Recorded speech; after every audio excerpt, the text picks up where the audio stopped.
know. So we've chosen to stick more to the movie universe, but what we loved so much about the book is the way it tells the story. You get a picture of this entire war, this period in history, through the eyes of many different people all around it. So we've gone for a similar thing with the game. I love that. Yeah. So we have, in the release, the initial release, we have 3 episodes, and each episode deals with a different group of survivors. So there's 12 characters in total in the game. That's fantastic. All playable.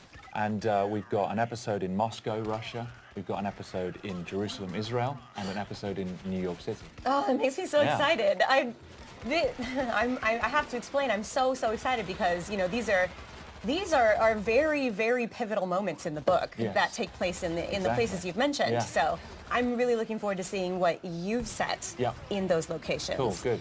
Now, this game is 4-player co-op. Yes. And anytime that something else has a byline that's similar to another game, it gets compared to it. So Left 4 Dead 2, or Left 4 Dead and Left 4 Dead 2, the series, is also 4-player co-op with zombies and that kind of stuff. Tell us the difference so this game makes. You've mentioned the similarities, 4-player co-op and zombies. Yep. Beyond that, we've gone a very different direction. As I've already said, we deal with massive numbers of zombies in this game. So you'll be facing 500 at a time, with just 4 of you holding out against them. It's third person as well. And it's more of there are strategic elements to it which are completely new to the zombie genre. So when you're facing these zombies, you're going to have the opportunity to build up defenses from scavenged defense kits that you find lying around. And you've got limited resources, so you can't just build whatever you want. Okay. So you've got to think on your feet, grab what you have, and then place it around the environment as best you can. And then grab heavy weapons and just face massive numbers as they come pouring in. Some environments are closed, and so you want to use them in a certain way. Other environments, there's a scene in Moscow, a huge frozen river right outside the Kremlin, completely undefendable, and you've got to do what you can to hold your ground. So what kinds of and weapons? No pills in our game. No pills? Yeah. How about puke? Yeah, no comment. There might be some puke. What kinds of weapons can we expect to be using in this game? We have really gone for it with the weapons. There's a huge number. You've got 3 classes of weapons. You've got your primary, your secondary, and your heavy. Primary weapons, we've got something for everybody. We've got assault rifles, we've got shotguns, we've got sawn-off shotguns, we've got crossbows with exploding tips, no less. And we've got SMGs, a variety of different of those weapons.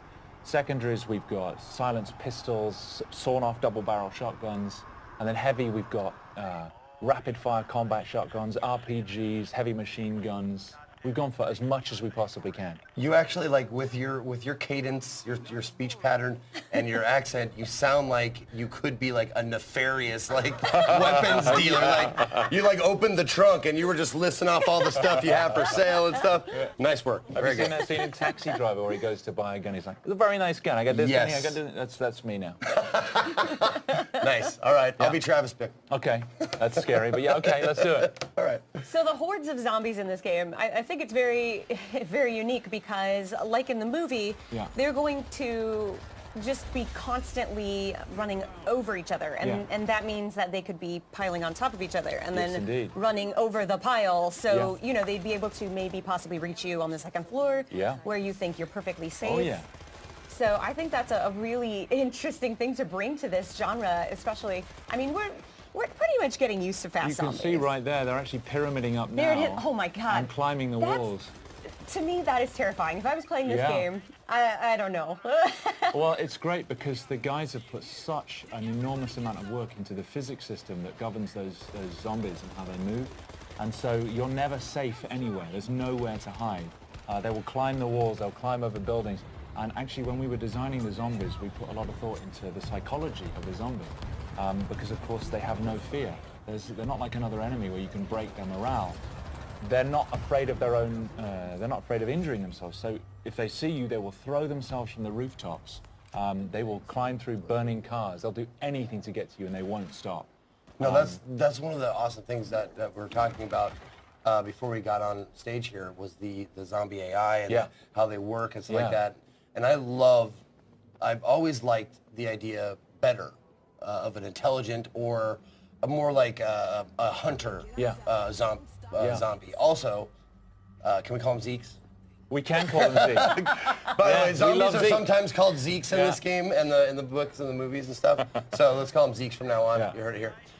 Anyway, no, I love that the idea of hunting. Like they're trying to eat you for food or trying to procreate, which are like the two basis instincts of any living thing. There's no zombie procreation in our game, I'm afraid to say. Oh, really? Yeah, I'm afraid there's. Oh, that's what I meant. I didn't mean like making love.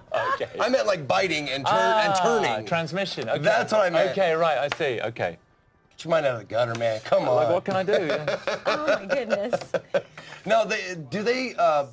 Because it looks like they flow like a ant hive. Yes. Or ant hive. Ant colony. Yeah, there we go. An ant colony. Yeah. An ant hive. Whatever. Yeah. Sure. Let's make some metaphors. Sure. But yeah, it looks like they like work like that. Like they swarm. They're not just 500 kind of independent individuals. They respond as a swarm, and so they will move and flow, not just with. When they see you, they'll move towards you the best way they can. But if there's a wall in the way, they'll pyramid up and try and get over the top of each other and over the edge. But also, a lot of them, if you shoot them and they collapse in front of you, the ones behind will just trample over the top of them.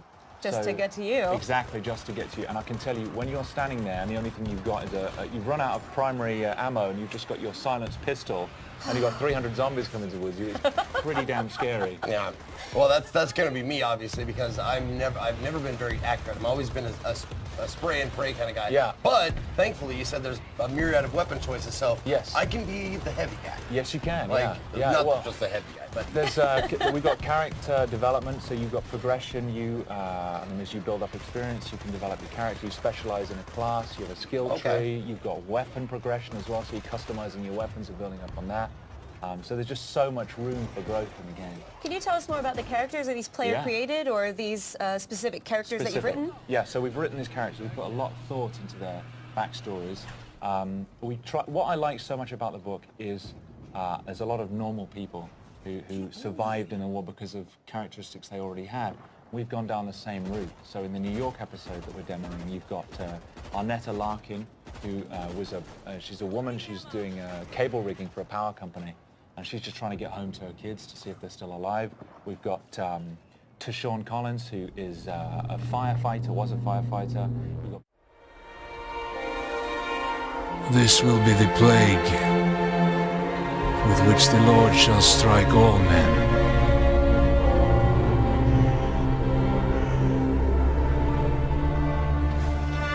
We are all that's left of a city beyond redemption, fulfilling our sacred duty to free the souls of the damned.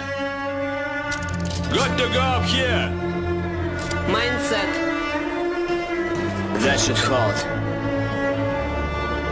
Father, forgive us. We shed this blood in the name of mercy.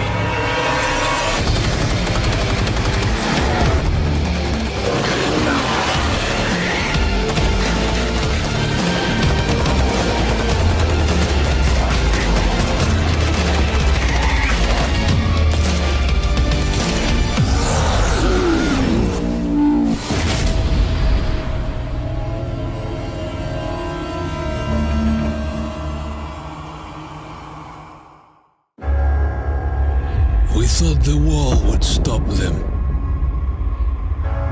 We hoped the cold would freeze them. We thought the army would crush them. But nothing worked. We're all alone.